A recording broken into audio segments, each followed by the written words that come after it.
your strength and show me your weakness. We're in this together now.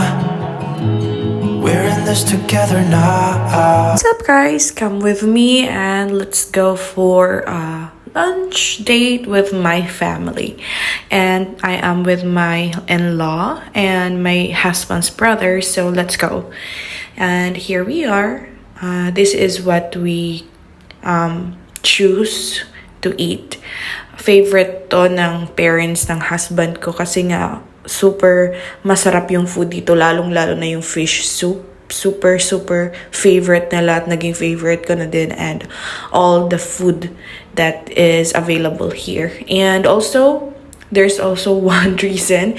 Kaibigan ng husband ko, yung papa ng husband ko, kaibigan niya yung may-ari nito. So, technically, isa siyang reason bakit gusto nila kumain dito. But, overall, it's because of the food. So, we are here in JWS Food Hub. And it's just nearby in our house. Tapos, favorite ko yan, guys. Yun, yung isa doon. So, dito kami technically palaging kumakain. Favorite namin to. And when it comes to soup, kasi nga sobrang masarap at sobrang,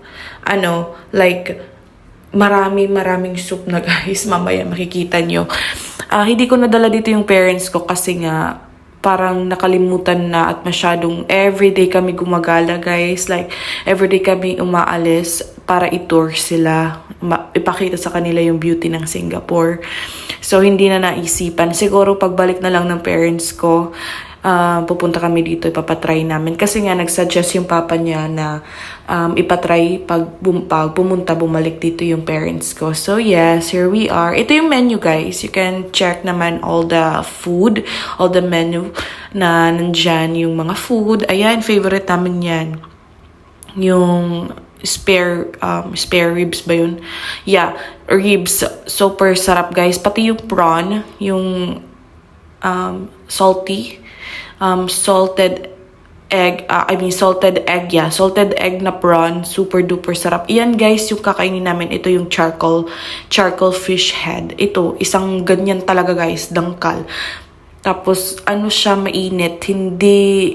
Hindi nawawala yung init ng soup kasi nga charcoal siya, guys. So, technically, may malaki siyang bowl na nakapalibot. Tapos, may sa baba, umiinit siya. So, ayun, kain lang ako ng kain.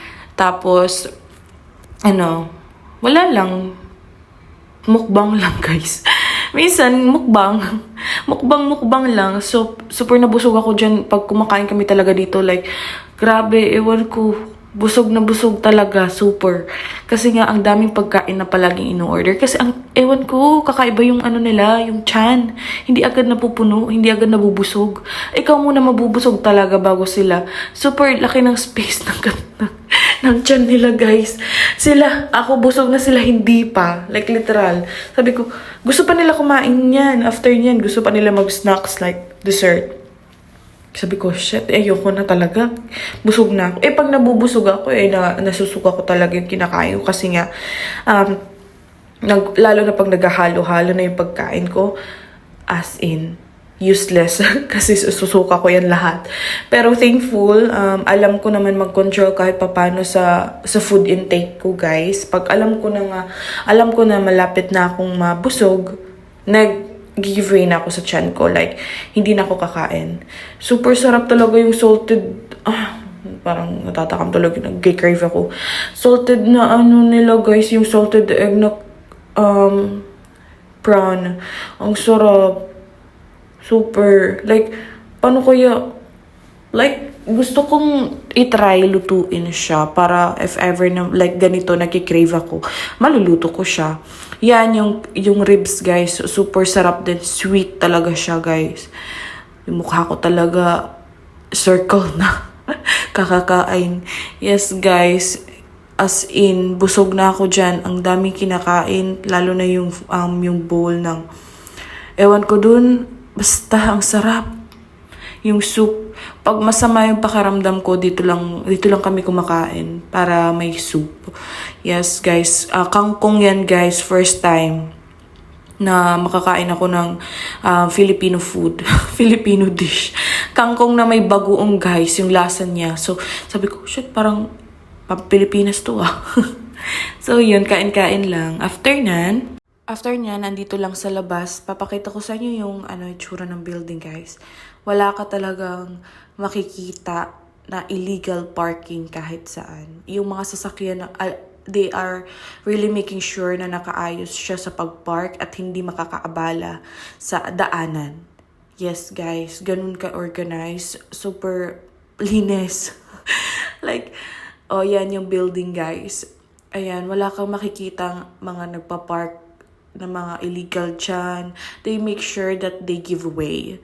At saka mostly na nagpa-park, guys, every building nasa parking lot. Yes, guys. Wala kang makikita sa daanan, ay, grabe talaga yung... Wala akong masabi sa transportation dito, guys. Like, super ang bilis. Alam nyo ba, di ba nangyari yung tour, Eras Tour?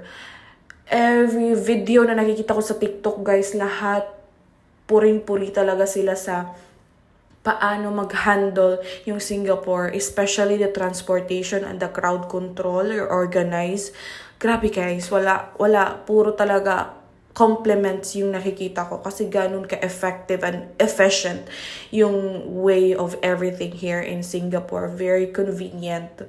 Like, may isa akong video na nakita sa TikTok, sabi niya, this serves as an eye-opener, not just in other place, that Singapore is an eye-opener sa Philippines, kaya walang Eras Tour.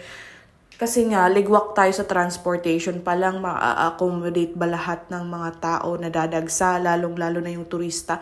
Kasi guys, I swear, tourist-friendly travel talaga yung Singapore. If first time mo mag-travel, good choice is Singapore. One of the good choice. So yes, guys, nandito kami sa mga gamit sa bahay. Dito yan, banda lang malapit sa kinainan namin. Kasi nga, naghahanap ng door lock yung husband ko kasi nasira na yung door lock nila. Super tagal na ng door lock nila, guys. So ngayon, tumitingin sila kasi quality din kasi yung hinahanap nila kahit mahal, basta quality maganda. So yun, guys, yung mga tsinelas na sa labas, kailangan pagpasok mo malinis. Like, aura lang. Malinis, guys. Wala kang tsinelas or anything. Socks pwedeng ipasok. So, yun.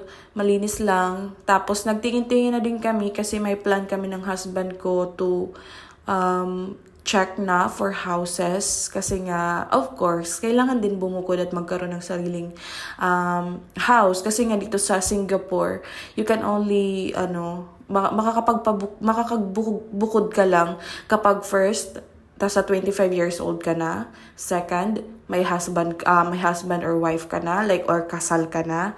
Pwede ka na bumukod. At maganda kasi dito, guys, marami din silang mga opportunities or benefits if bagong kasal ka kasi may parang discount ka sa bahay na pipiliin mo. Yes, guys, yung bahay nila dito is mostly condominium type. It's because they control the crowd of people.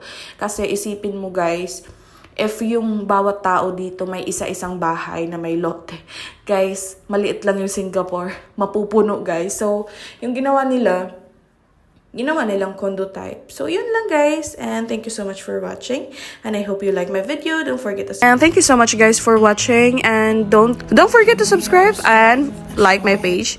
It's all there. Thank you.